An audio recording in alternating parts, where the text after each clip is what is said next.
Well, hello there, and welcome back to Fabulous Folklore with me, your host, Icy Sedgwick. We are finishing up our theme of witches, cunning folk, and magic with this chat with Tracey Norman.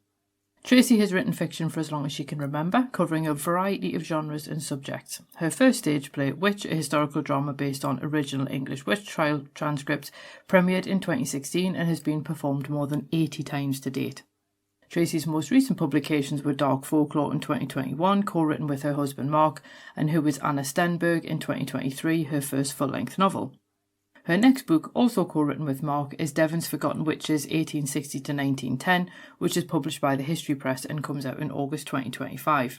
She gives talks to a variety of groups on historical subjects such as witchcraft and early modern medicine. She, Mark and their daughter live near the edge of a forest in mid-Devon with a trio of insane chickens and a feline trip hazard. In this chat, we talk about witchcraft cases in Devon, some of which are surprisingly late into the 20th century, the beauty of using records of witch trials, and how theatre can help us to better understand the lived experience of those accused. Enjoy! Hello there, and welcome to Fabulous Folklore, the podcast for all things folklore, occult, and just a bit weird. I'm your host, Icy Sedgwick, blogger, fantasy author, and your guide into these rather mysterious realms. I've got some rare things to show you, so come on in, take a look around, but be careful not to touch anything. These things sometimes bite. Hello, and welcome to Fabulous Folklore. How are you doing? I'm really good, thanks, Icy, and thank you for having me. Well, I mean, I've known you long enough, so it seemed about time. Yeah, it's funny that we haven't done it before, isn't it? At least I have actually met you, because we did meet That's up in true. Dublin, which was nice. And unexpected and random. Yeah, well, Mark's idea, I think. It usually is, isn't it? Anyway, so we were talking about witches, and incidentally, I remember the first thing I think we ever presented at was the rural Gothic women in folk horror. Women in folk horror, yeah, I think it was. And obviously one of the things that you talked about in your talk was about witchcraft cases in Devon and so on. And I know that you've got the pamphlet Cards, Cocoa and Charms about Devon witchcraft and so on. So would you be able to tell us about a couple of the witchcraft cases in Devon? Yes, I had a little look through just to remind myself earlier.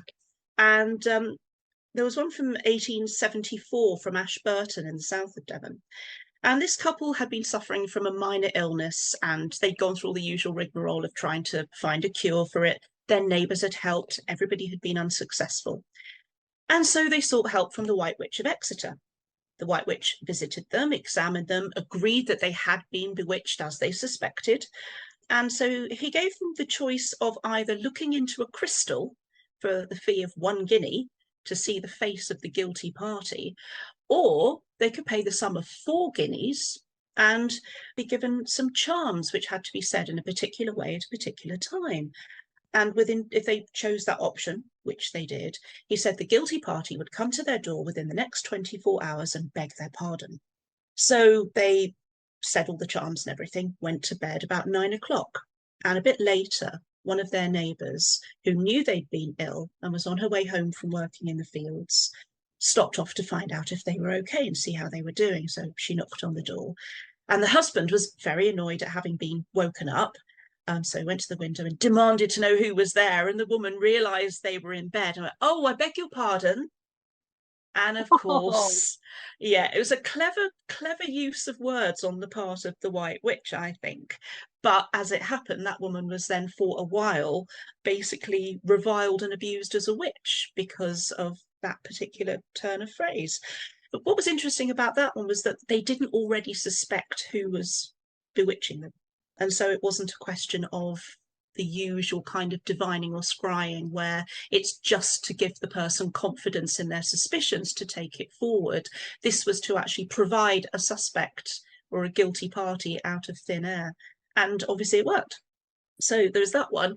And then there was also another one, which was actually from the 1780s from Ashrainey. And there was a family there a farming family, who suffered from witch problems over several generations.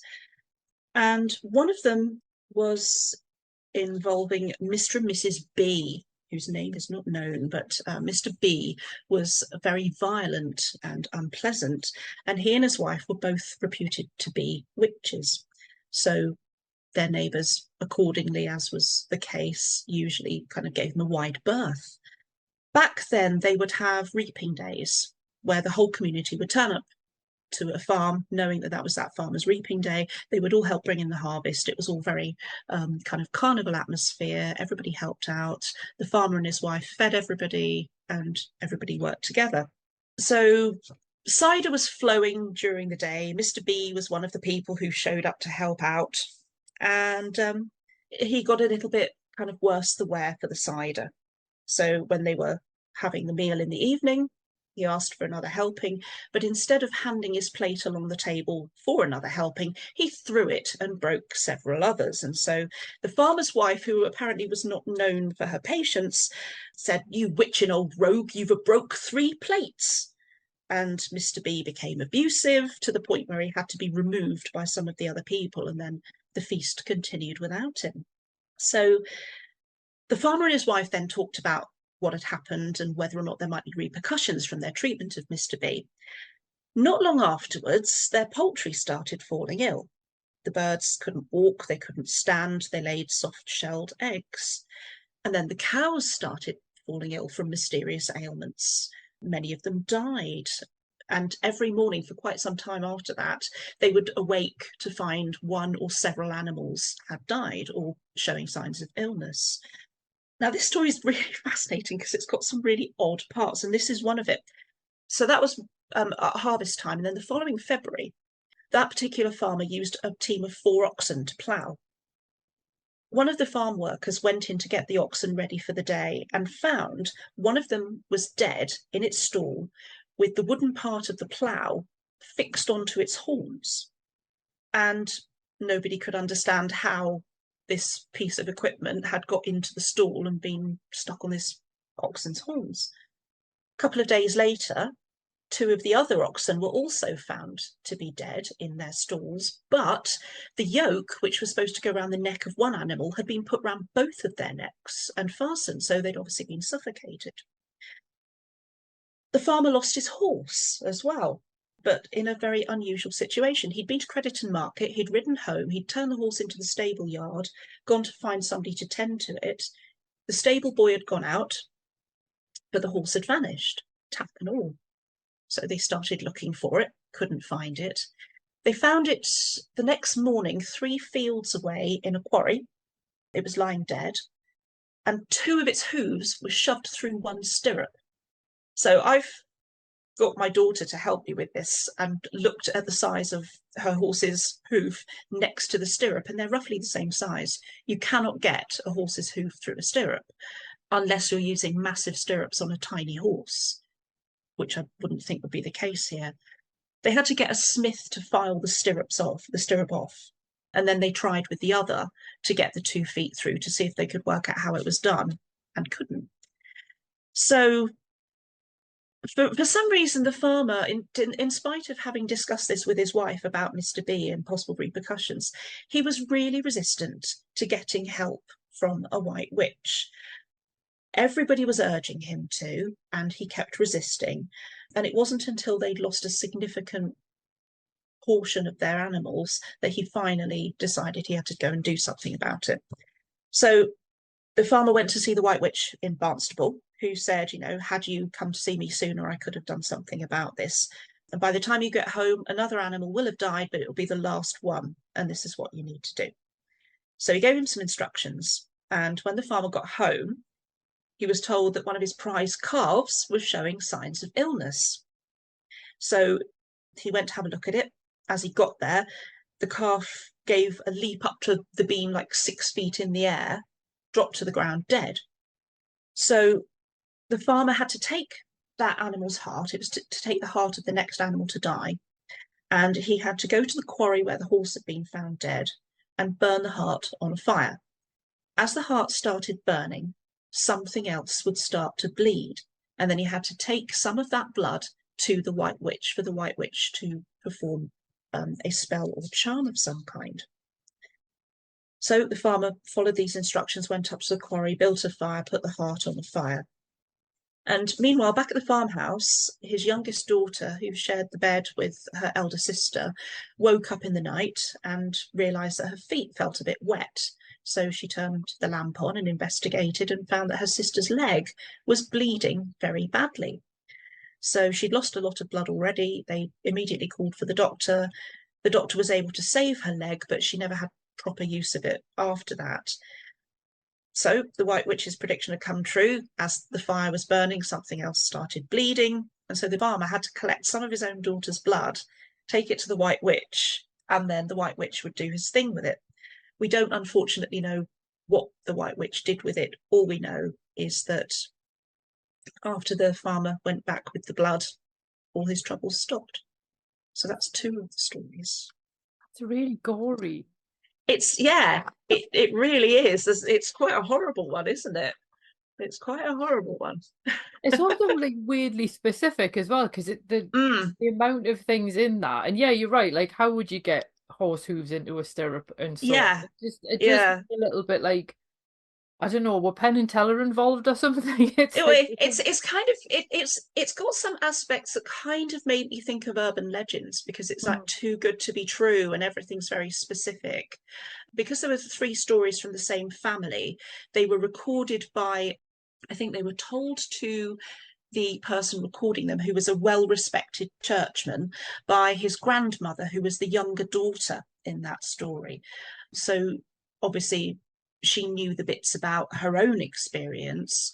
A lot of the rest of it, I think she would have been going on hearsay, or, you know, things that were talked about in the family that she maybe caught bits of.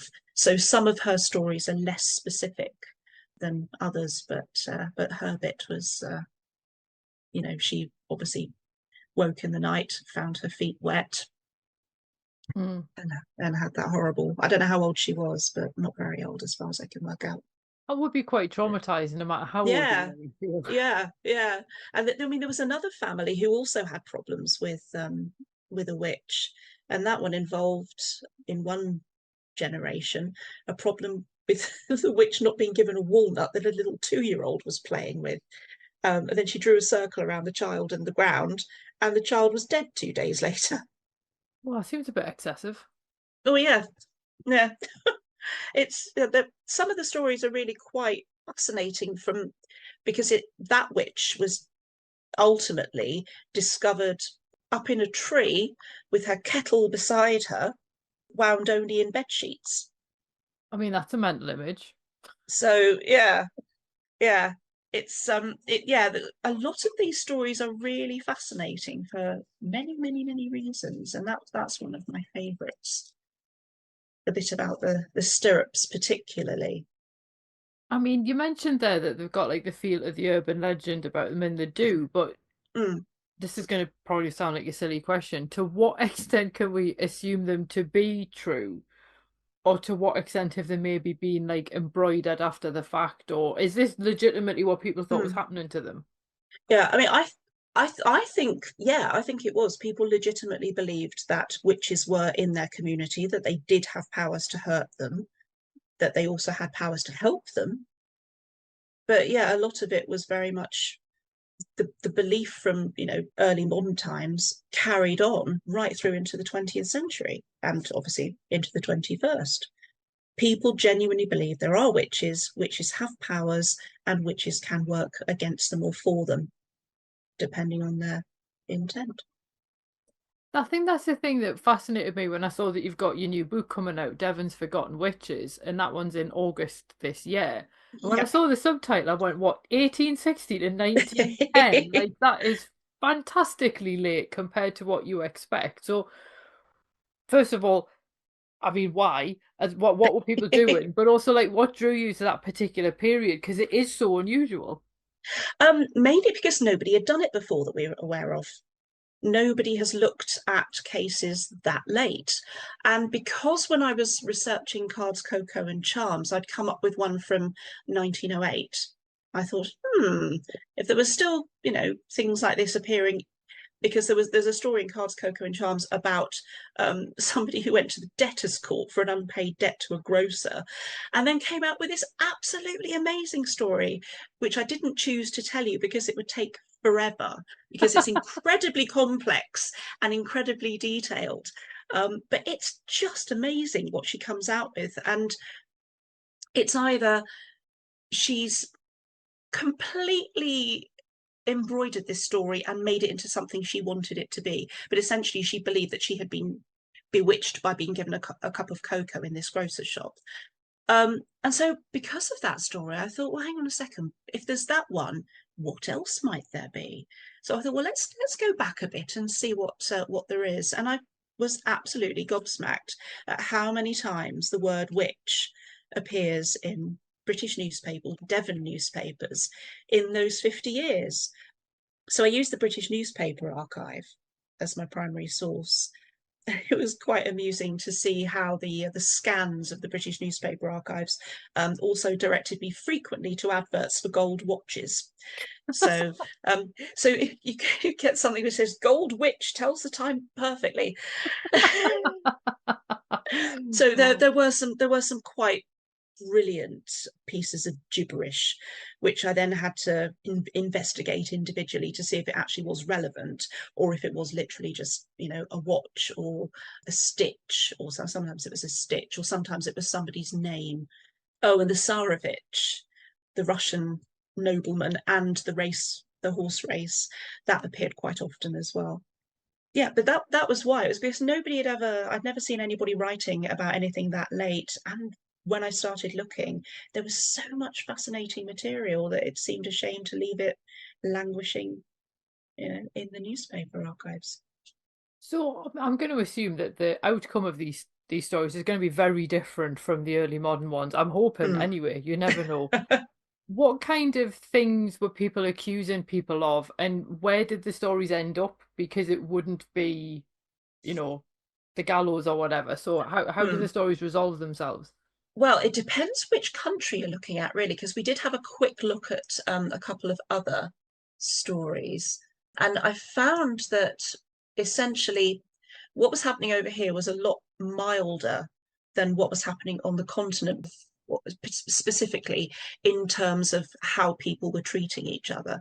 So, for example, Rosetta Scoynes was up before the Barnstable magistrates in 1893, charged with assaulting Elizabeth Passmore. Now, Elizabeth believed that Rosetta had bewitched her because her husband was living away and wasn't sending her any money. But as it happens, Rosetta was also the mother of an illegitimate child with Elizabeth's husband. And so the case was dismissed by the bench, who obviously thought that, the three of them needed to go and get themselves sorted out. So there was that one. There was also another North Devon one. North Devon had quite a lot of witch cases, particularly Appledore. In 1871, Mary Ann Thomas was complaining to the court that Anne Jenkins had spat in her face, slapped her and called her a bloody little witch. They were sisters-in-law and obviously didn't get on very well. She was fined 15 shillings with 7 days in prison if she didn't pay the fine. But there was also fun things like something in the personal notices, and no context, nothing. It was literally just this. It was 10th of March 1894, and somebody had put in the personal column, "Petty monstrosity, full of sarcasm and low, cunning as a witch, hateful as poison." And that was it. That was the personal message. It wasn't addressed to anybody. It had no initials. That's literally it. And I thought, I really would love to know what happened in that case that made somebody write this out and send it with a postal order or something to a newspaper to print. That was one of my favourite bits. But there were also cases, there was a Czechoslovakian one of a farmer who accused his daughter-in-law of having stopped the rain from falling and affecting the crop because she hadn't needed to eat or drink for several months, and she was obviously absorbing the moisture from the air. And so she was examined by some midwives, found to have a witch's mark, and she was given two choices. Either she would have to have this mark cauterized, or she would be burned on top of a pile of thorns. So needless to say, she chose the cauterizing. which was done by her aunt using a silver coin and a church key. It turned out, interestingly, that after that was done, the weather did change. There was some rain, but apparently the rain turned to hail partway through, which caused the people present to decide that maybe the cauterizing hadn't been entirely successful. But there was also one from France, which again involved family members, and the widow Le Bon, who was at least 70 and had fallen into her dotage, according to the Western Morning News. This was from 1886. She had been in service all her life. She'd accumulated a small amount of savings, about 800 francs. And for some reason, she had a reputation in her local area of being a witch of some ill repute. Now, she was murdered, and she was actually killed by burning by her own family. Oh, that's harsh. Yeah, they essentially, her family believed that she had cursed them so that they would always remain poor. So they decided that she had to die and they could then have her savings. So they attacked her and murdered her. But because they were also very religious, one of the sons-in-law went to the priest beforehand to get himself absolved in advance of his part in this. It eventually came to light that because they were religious, they'd sent for the priest in advance to hear her confession and give her absolution. And so once this sort of came out, they all went before the court and they all got prison sentences. I think, yes, the two sons got penal servitude, and the others, the daughter and the other son, the son-in-law, death sentence for them. I should think so after that. Yeah, so that was what was going on the continent. But over here, it was more a question of, because you get cunning women, you get witches, a lot of herbalists, or quite a lot of herbalists, who essentially were seen as fraudsters by the court and were usually sentenced to like a month in jail with hard labour. Mm-hmm. So that's in Devon. So yeah, there's a few of those in the book. So I was going to ask, is there anything sort of different that stands out about the Devon cases compared to other parts of England or the British Isles or indeed the continent? And it sounds like there's a more imaginative strand to them perhaps, but is there anything that you could point to and go, that's what's different? I've thought about this quite a lot, and I don't think there is necessarily, apart from the fact that maybe the ones that I read about which happened in Europe seem to be more violent, like extreme violence. There are obviously some where, there's a old woman who was walking home late at night, missed a turn, asked three blokes for directions when she met them on the road, and one of them went, "That's the old witch from that village, get her," and two of them beat her up. So yeah, that was violent, but it wasn't the same as basically dousing an old woman in petrol and sticking her in the fire in her own house, which was what happened to Madame Le Bon. So yeah, I think that's the main difference, I would say. But what actually stands out more for me is the fact that if you take out details about money, particularly in the cases where people are going to herbalists, or having cards read, or other divining done, they're no different to cases from the 16 or 1700s. They're almost interchangeable. So the same practices, the same problems. And if you take the money out, so you can't place it in any particular century, it could fit in any. I think it's always fascinating when you look at things that people would go to see, particularly cunning folk about, and it's like, we haven't changed. We're exactly the same. Yeah, you're right. This person, I want this person to be cursed. I've lost this, I've lost that. My son is ill. The doctor can't help him. My God, if I had to go and see someone every time I lost something, I'd be. If I just leave it long enough, it'll eventually turn up.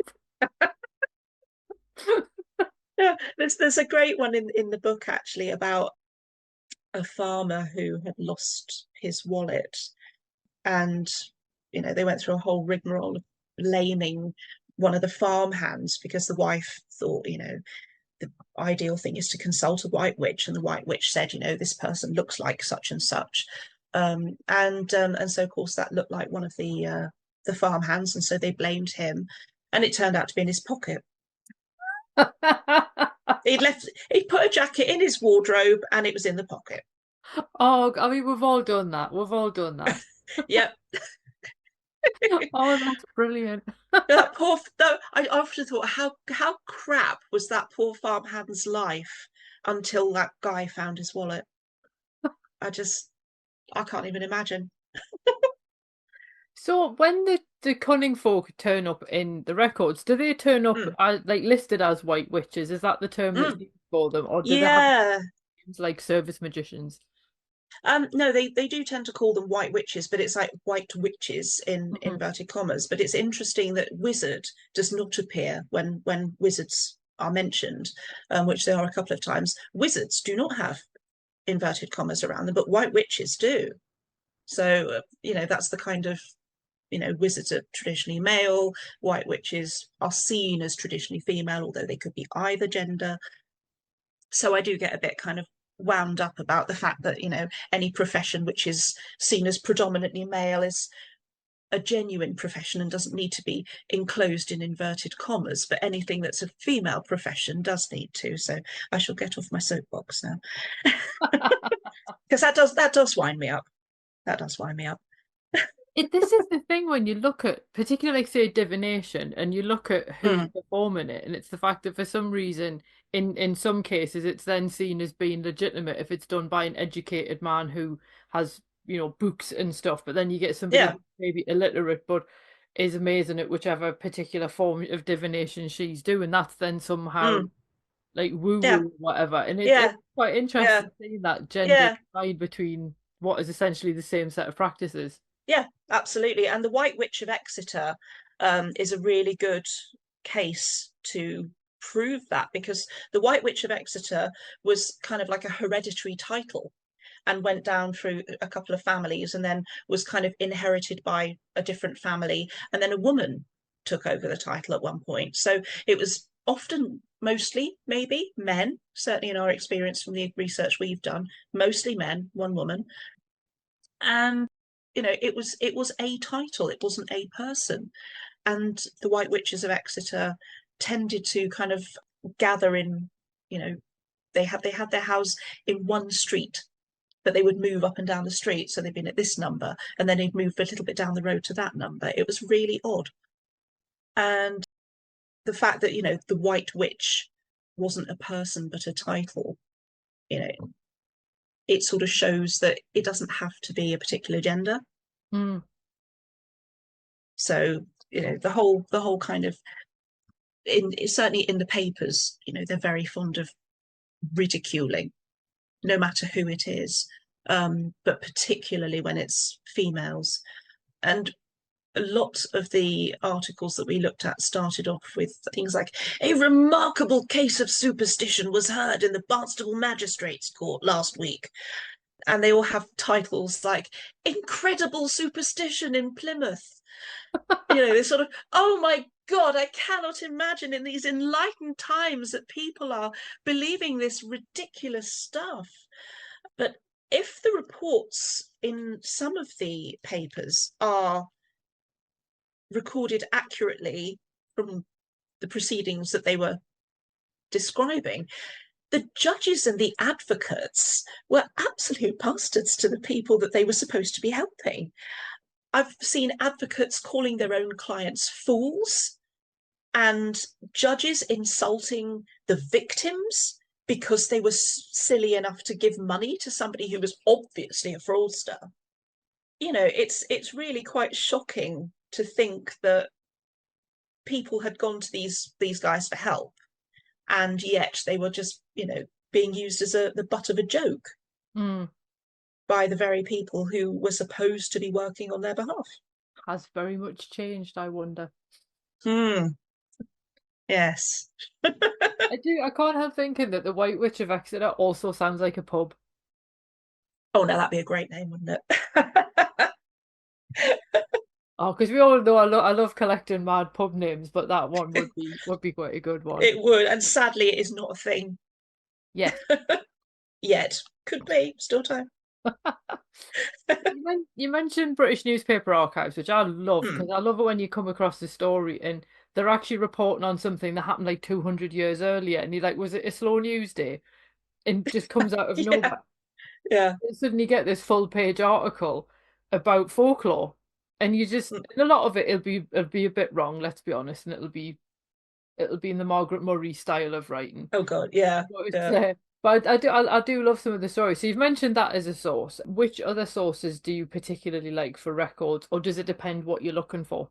It does depend a bit what I'm looking for, but I will always go and root about in archives and touch as many original documents as I can get my little hands on, because that's just brilliant. But for like initial dives into, if I'm looking for things just to see what's out there, things like reports and transactions of Devonshire Association, Devon Call Notes and Queries, things from various organisations, Folklore Journal. Yeah, that's probably where I mostly start. Or I'll get a name from a book and I'll think, oh, that sounds interesting, and then I'll take that as my lead point. So yeah, a bit of everything really. Mm. But I did very much enjoy um, the the newspaper archives, because that was the first time I'd really used it to that extent, and it was so many rabbit holes, so many rabbit holes. They're also quite funny just for looking at the vintage adverts as well. Oh God, yeah, some of those are brilliant. Yeah, some of those are brilliant, and also for the way that they kind of express things, because you could clearly tell, particularly from looking at the sort of things that I was looking at, how the people within the articles were obviously being used as a lesson to the public. Hmm. This is ridiculous, it's superstition, we don't do that anymore, these people are stupid, these people are fools, we don't do that if we're educated, sensible people. Mm. And there's a lot of that. In fact, I think there was only one article we found which described somebody who practiced as, I think she was a charmer. The entire article was unfailingly positive in every aspect, and it's the only one we found which was like that. Wow. I suppose at least there's one, but that's quite Yeah, it bad. was it and it stood out because of, this woman was this person's tenant, and her cottage was immaculate, she was immaculate, she was lovely, she was helpful, she did good things for her community, and it was really lovely to see, because it was such a contrast from, yeah, well, you read the cards for your neighbours and you defraud them out of loads of money, and you're obviously a shyster, which Mm. is what you normally see, along with all these kind of breathless expostulations of, oh my God, Plymouth is such a ridiculously superstitious city. It's funny because when you look at some of the stories, because I tend to look at the hauntings and ghost stories and things like that. Yeah. And I don't know if it's because obviously by the late 19th century, like you've got like the Society of Psychical Research and things, so ghosts are now science. And Mm, as a result, some of the stories can be like weirdly subjective when they obviously should be a lot more objective.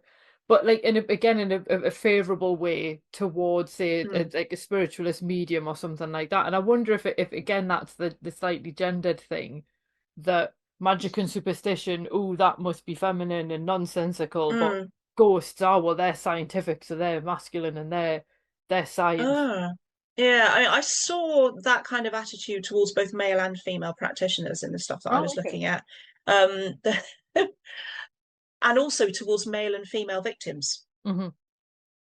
Because in one of the cases, this guy had scraped together something like 10 shillings from, he was old, he was 69 or something, he was still working as a labourer. He'd scraped together 10 shillings to give to a herbalist to try to cure his wife, who had apparently suffered some kind of paralysis down one side of her body. And the agreement had apparently been made that if the cure wasn't effected, the money would be returned, but it wasn't returned. And one of the magistrates actually said, because this guy had consulted one herbalist, and then he'd gone to see another. This is in Plymouth. And he'd gone to see another when obviously that cure hadn't worked. So he'd gone for a second opinion. And one of the magistrates said, well, what would you have done had you got the money back from the defendant? And one of the other magistrates said, oh, given it to the witch in Green Street, I suppose. And yeah, and it was that kind of little snide comment that you see throughout all of these cases, apart from that one article, which was incredibly positive and like a sort of shining beacon in amongst all the muck. But yeah, that kind of sneering, belittling attitude was prevalent in everything I looked at. It's quite interesting to hear that a lot of this was also still happening, I say relatively recently, in the grander scheme of things, obviously. Because one of the things that's come out of this month's interviews has been the idea that as communities, we haven't really changed much from those, which obviously saw witch panics in the early modern period, and it sounds like that just continued well on into the 20th century. And it's just the method of accusation and what people are accused of that is changed, but then actually that hasn't really changed either. It hasn't. No, it hasn't. It hasn't. And also it's kind of spread outwards into different minority groups as well. In the 1980s, it would have been people getting at gay people. Now at the moment, it's people getting at trans people. And the treatment of those minority groups today is exactly the same as the treatment of witches back in the 1600s. So people never really change. No, human nature doesn't. We haven't learned anything at all. Yeah, now we're just going to hand it all over to our AI overlords. So, oh God, don't get me started. So, bearing in mind that obviously, I know we were talking before we started recording about some of the misconceptions that are rampant about English witch trials, in particular, that we'll talk about here. Which of the really common ideas that you see online would you like to correct, and which ones are actually quite on the money? The one that I see most, that I kind of roll my eyes at the hardest, sort of seismic levels of eye rolling, is everybody was burned at the stake. Because English witches weren't burned. Mob justice might have burned one or two, but it wasn't common over here at all. And even in Scotland, they were strangled first and then burned. So it wasn't like you were chucking people on piles of burning faggots and waiting for them to die. It was martyrs that were burned alive, and they were the ones that had people would often give them little packets of gunpowder to speed things up a little bit. But traditionally, British witches weren't, or English witches were not burned at the stake. Are there any other that really annoy you? No, I think that's the main one, to be honest. I know the one that I was talking about with Dave Silk when I was talking to him about the Newcastle witch trials, the one that it's not a misconception. I think it's more just something that people maybe don't know. And I think that's a different thing. It's the idea that just because you were accused, it wasn't an automatic death sentence. And that all these people who, the judge just goes, this is nonsense, away with you, and just doesn't go any further. And I think I think it's important to remember the people who were victims. But then I also wonder what happened to these people who were accused and it was then thrown out. What happened to them when they then went back into their community? Yeah. I'd love to know what happened there. That's the sort of thing that really, really interests me. Everybody writes about the big sexy trials, but I like the bits that come before and after. How did they get to that point? And once it had all blown over, what happened afterwards? But this is the thing, because once they wander back out the pages of history, it's like, well, did people give you any respect? Were you outcast? Did you did you just carry on as you always were, with your head held high because you could stick two fingers up at your community and go, yeah. It is fascinating, isn't it? I love the idea of someone going, the man said that it's not true, so you have to be nice to me now. Yeah, I'm sure there were plenty who did as well. Oh, yeah. And obviously, talking of witch trials and so on, you wrote the play Witch, which uses real trial documents, but to tell the Hmm. tale of a fictional woman. That's right. Yeah. So, which trial documents did you actually use then? Right. There is a case from Lyme Regis from 1687, which involved two young people, 18-ish. One of the ages is a little bit contentious, who saw apparitions of this particular woman, Mrs. Grimerton, who they believed had bewitched them and caused them to suffer from fits, to have pins and nails taken from various parts of their bodies while they were suffering from the fits. One of them died, and 2 years later, the second one started suffering the same fate. And this this woman ended up in the assize court. So what I found were, initially when I wrote the play, what I was given were 4 typewritten pages of witness depositions, which told the story from the view of the victim, Nathaniel Scorch, his 2 parents, Richard and Elizabeth, and a woman called Mary Tillman, who was writing about her daughter Elizabeth, who was the one who died 2 years before. And so the kernel of the story behind Witch comes from the experiences of Elizabeth Tillman and Nathaniel Scorch, the 2 victims. When I wrote it initially, I wanted the audience to play the part of the jury. I wanted to preserve the words that had been spoken by the people who were involved. But looking at the depositions, those were written by a court clerk, so already one step removed from the people. So I thought, right, okay, that's not going to happen. So I need to do something slightly different. So which kind of became a discussion piece in order to flesh out the main character. So essentially, I play fast and loose with the Elizabethan legal system by putting my accused woman and her accuser in a room with the local magistrate to have a discussion out of court to talk about how they got to the point where she's about to go on trial. So she's been arrested for bewitching Latimer, the accuser's 2 kids. And it's a chance for her to have her voice, because one of the things that I'm very passionate about is giving a voice to people who've been silenced by history.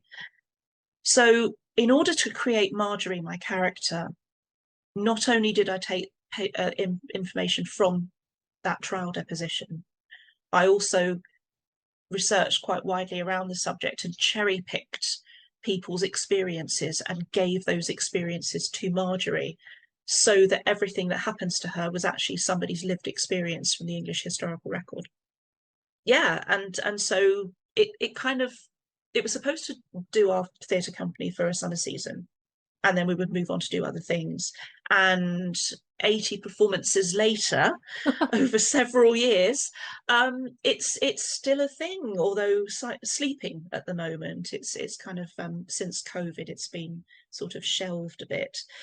But what came out of it, as well as, some things I never expected to see myself doing, like tutoring a course in British witchcraft, for example.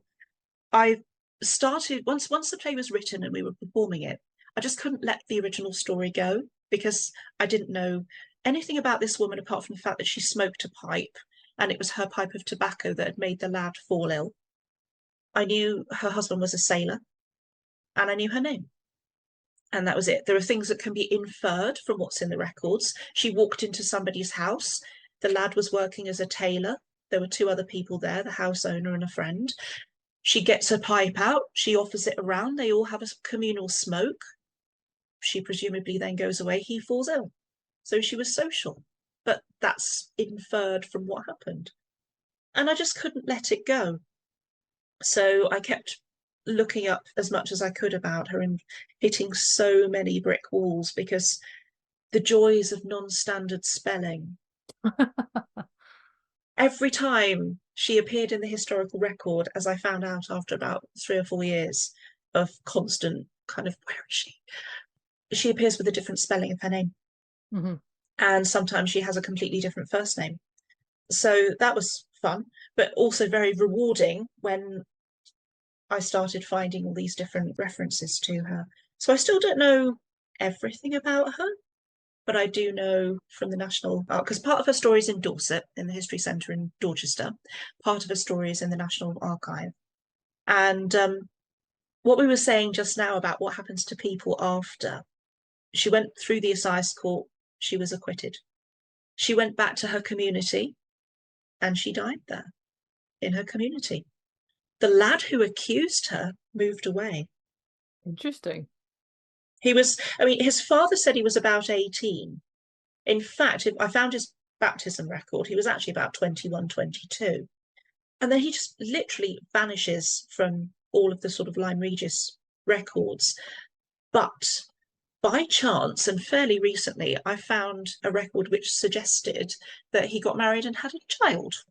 And that was in a different parish. So he obviously moved away and carried on his tailoring elsewhere. And she continued to live in Lyme Regis, which is where she died. I like to hope that she had a nice time of it. Yeah.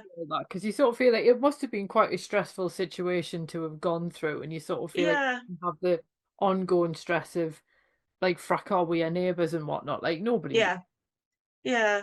And the thing is that nobody in their testimony says there was a problem with this woman. Oh, and the okay. fact that she walked into the house and all of them, including the lad, were quite happy to share a pipe of tobacco with her suggests that there was no issue with her at that point. So at no point do any of them say we fell out over or we had a problem with her because. There's none of that. It's literally just this happened. It was an unusual thing that happened, and therefore it must be what caused my fits. The woman who was talking about her daughter doesn't say a word about what beef she had with her, if any. It's really odd. They're all focused on what happened. I mean, I suppose that would be something that would come out in the assize court through questioning, but certainly the magistrates that they were giving their evidence to for the depositions obviously didn't ask them anything about, why? Why is she trying to hurt you? Which you think would be the first question you would ask? It's certainly the first question I asked. Why? What's happened between you? Because that's the thing that I found about everything that I've looked at with regard to people accusing each other of being witches. It's all some sort of neighbourly dispute. It's a domestic dispute, it's a neighbourly dispute, which has spiralled out of control. All of them start that way, whether it's, the Keith Thomas charity refused model where somebody goes begging or asks for a favour of a neighbour and is refused, and then, maybe mutters darkly as they are leaving, and the householder then attributes that to all their subsequent misfortunes.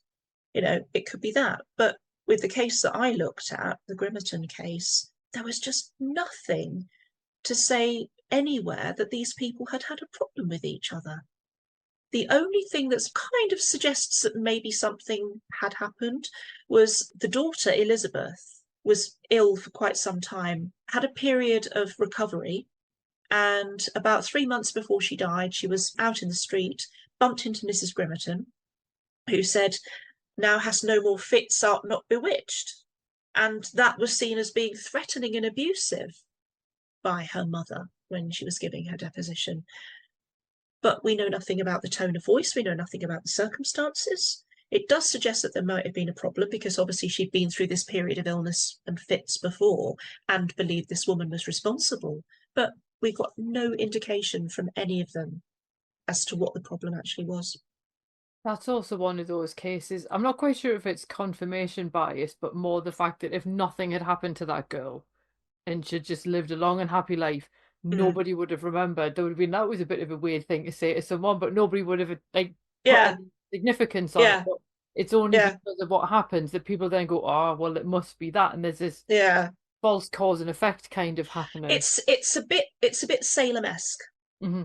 Because she has this encounter with Mrs. Grimerton in the street and then suddenly she falls ill. Yeah. It's a bit like the girls at Salem. And thinking back to what you were saying about, did she have a nice life of it afterwards? I hope she did, because she was arrested at the end of May in 1687 and her trial wasn't till the middle of July. So she was stuck in jail for over a month. And her husband was a sailor, the same as the victim's father. So was he even around? Was he at sea? Was she dealing with this on her own? We just don't know. So I know I haven't actually planned to ask this, but I don't know why that would make me think of it. You know, when you were looking at these different records and things, did any of them at any point mention any of the people accused as having familiars? some did, but very few. Really, the only one, certainly from round here, which talks about animals at all or transformations, a well-known one is the Bideford witches. Yeah, I find very, very few. I mean, I like the ones like this which have no kind of magic or charms or anything in them. I like the very kind of ordinary ones where, but for the grace of God kind of thing. Because one of the things we do after the show, where we can, is ask people if they've ever smoked or, bummed a fag off somebody. And then I tell them what the inciting incident was in Mrs. Grimmerton's case. And you can see everybody kind of going, oh, because that's when it really sinks in that it's such a simple neighbourly gesture, and that potentially ruined her life.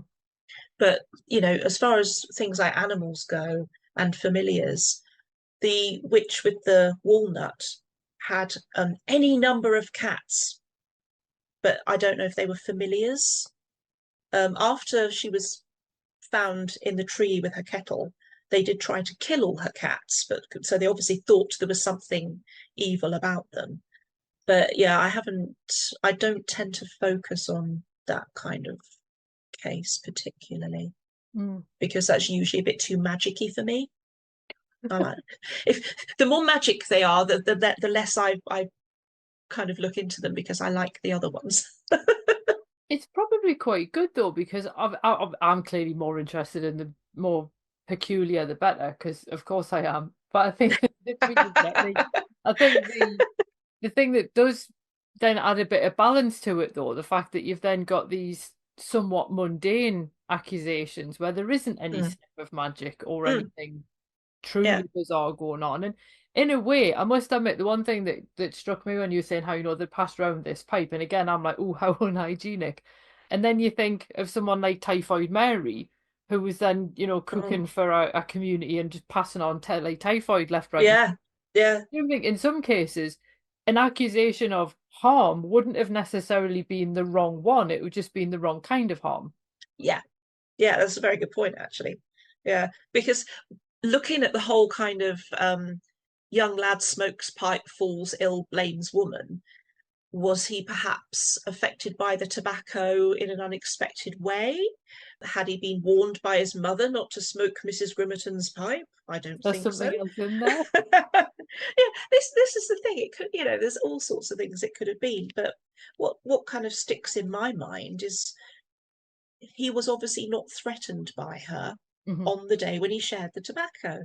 And I'm just intrigued at why he felt she was trying to harm him, to the point that, it wasn't him that brought the charges. He was ill, and it was his father who brought the charges. His father came home from sea. About half an hour later, the son had a fit, continued to have fits through the week, and then sort of I think a week or 6 days later, that was when they all went to the magistrates and gave their evidence. And then the lad went on the following day. So she was arrested on the first day when the three of them gave their evidence. And then the son, as soon as she'd been arrested and was carted off to Dorchester jail 20 miles away, the son recovered sufficiently to be able to go and give his evidence, which is something we see repeatedly in witchcraft accusations, where as soon as the witch is banged up, the person who's been suffering is suddenly much, much better, like her power has been neutralized by the fact that she's been put in jail. So what's the audience reaction like? I know you said about when people sort of really kind of realize like, oh, hang on, I've been in this situation. But on the whole, how do your audiences react? I had a tally for how many people I made cry. Nice. I was very proud of any audience where somebody cried. That meant it was a good show. And a lot of people did. But they would say things like utterly immersive, very important and well-researched perspective on witchcraft, educational and interesting, intense and thought-provoking. You know, we Excellent. had some, we used to put a comment book out after each show, and we got some lovely things written in that. And it was also for me playing Marjorie, watching people's faces, because I completely ignore the audience right until the last minute when I do a little quote from The Witch of Edmonton. And then I look at every single person in the audience as closely as I can. And you can see the ones that are like staring straight back at me, and the ones that I'm not going to meet my eyes for love nor money, and the ones that are crying, and the ones that are just kind of, oh my God. And it's just the best feeling seeing their reaction and the fact that it's really touched them. And in the performances where we were able to then have a discussion after the show, we got some brilliant questions from people and also some brilliant comments. You know, one of the things I would ask right at the beginning, I'd tell them a little bit about the origin of the piece, and then I would say, so what do you think Marjorie was guilty of, if anything? And so many people across so many different audiences said being a woman. That says a lot, doesn't it? It does, yeah, yeah. But I got that a lot from a lot of different audiences. And people really kind of, when they found out that everything that had happened to Marjorie was taken directly from somebody's experience from the historical record, I think that was quite poignant, and that also hit home quite deeply. And one of the reasons why I like cases like that one rather than something like the Bideford Witches, when there's talk about people, you know, sending ravens into rooms and changing into this animal and seeing black men who, you know, incite them to do harm to their neighbours. One of the reasons why I prefer this kind of case is because I think this kind of case, because it's so mundane, it could literally happen to any one of those audience members, and they realise that. Mm-hmm. And I think it helps to bring the lived experience of somebody like Mrs. Grimmerton really home to them. That certainly seems to be the experience that people have anyway, because I got stopped once in the street by somebody that had seen the show, and they told me that they'd after they'd seen it, they'd gone to the pub and they'd argued for 2 hours about it, which I thought was brilliant. That made my day, because that's exactly what it's for. It's supposed to ask more questions than it answers. You know, it's not a play that goes from A to B to C. All of the characters have grey areas, and you can interpret those grey areas how you like. Mm-hmm. So you think you know where you're going with the magistrate character, and then suddenly there's a switch, and you think you know where you're going with Marjorie, the accused, and then right at the very end, you think, hang on a minute, because I wanted it to be a grey area. So did she do something? Or is she just a woman who is lashing out with the last ounce of power she's got before she gets hauled up before the judge, and probably things don't go terribly well for her? Mm-hmm. Oh, I'm glad people like it though. Yeah, it was I've been blown away, to be honest, by pretty much all of the comments that we've ever had on it. And the fact that people have been to see it a couple of times. When we first did it, we're almost to the point of giving out groupie badges for some people because they've been more than once. And that's just the biggest compliment.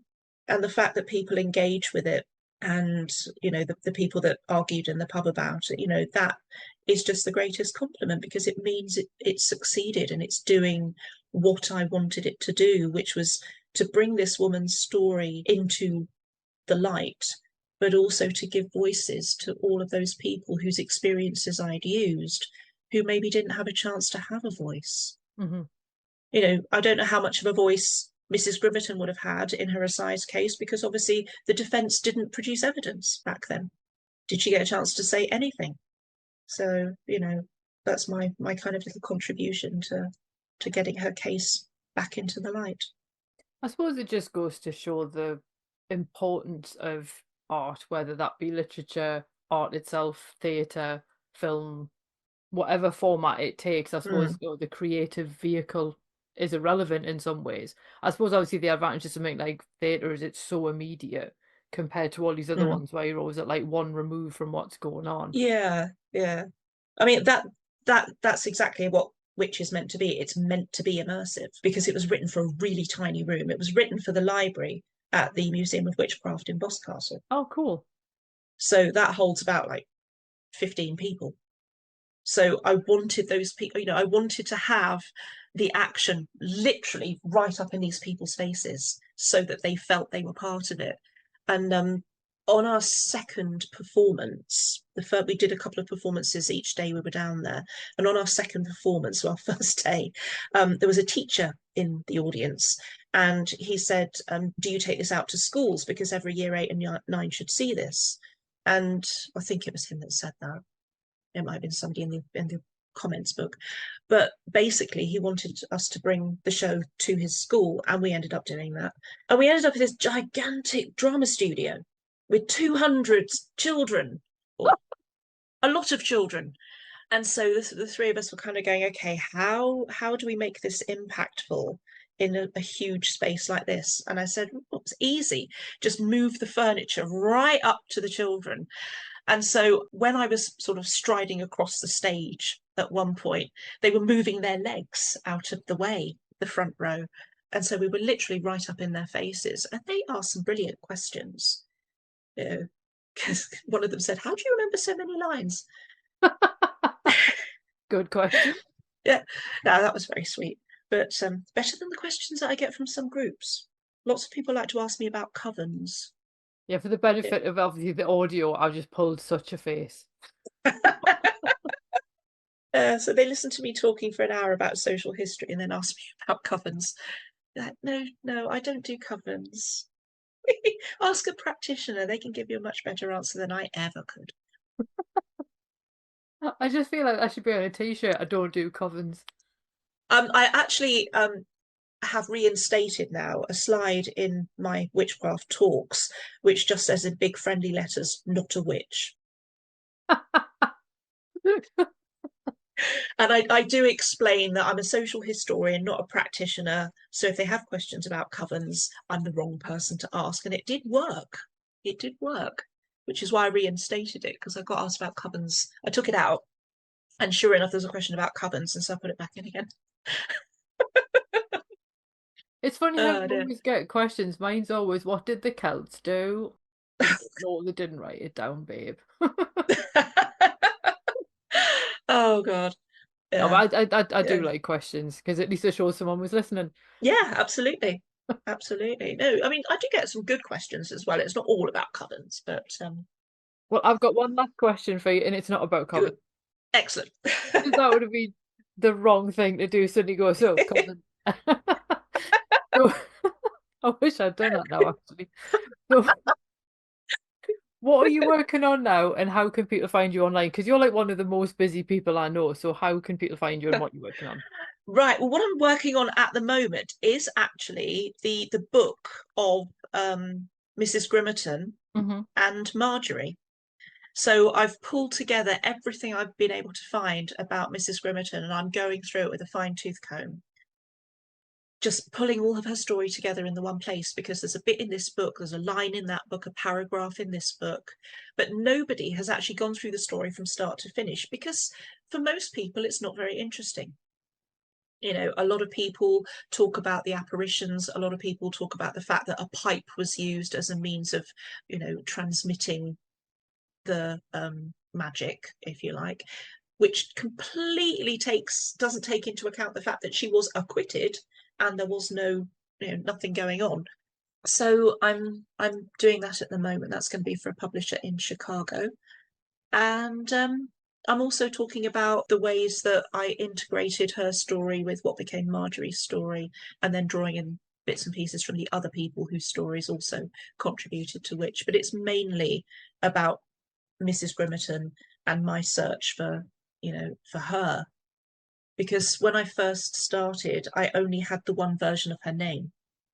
And after I started the Witch website, which I've taken down at the moment, but after I started the website, I would go to do some research, I would put in her name, and one day, 9 of the first 10 responses were me.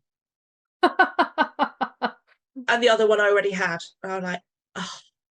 So yeah, it got frustrating, but over time and through asking lots of questions and looking at lots and lots and lots of books, I have learned lots about her. I know the date she died was the date she was buried. I know the date her husband was buried, which I never expected to, but because again, it's a different name, spelling of both first name and surname. So it's amazing that, it was even possible to track that down as being her, but the times fit. So yeah, that is my current project. And I'm not on social media very much because social media is a mire of hell. But I am on Blue Sky. That's where you will find me lurking most often. So you can get me at tracynormanauthor.bsky.social. Cool.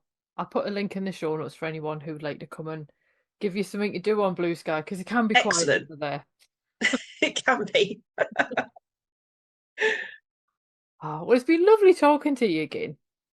Yes, it's been brilliant. Thank you so much for having me. My absolute pleasure chatting to you. Well, thanks for listening, and I hope you enjoyed that episode. If you did, feel free to leave a review wherever you listen to podcasts, because that helps other people find the show too. It also takes between 4 and 6 hours to research, write, record and edit these episodes, so if you want to help support my time in doing that, then you can buy me a coffee. Or you can join the Fabulous Folklore family on Patreon and enjoy extra benefits, including exclusive episodes and articles and even illustrated talks. All the links you need are below, and thanks in advance.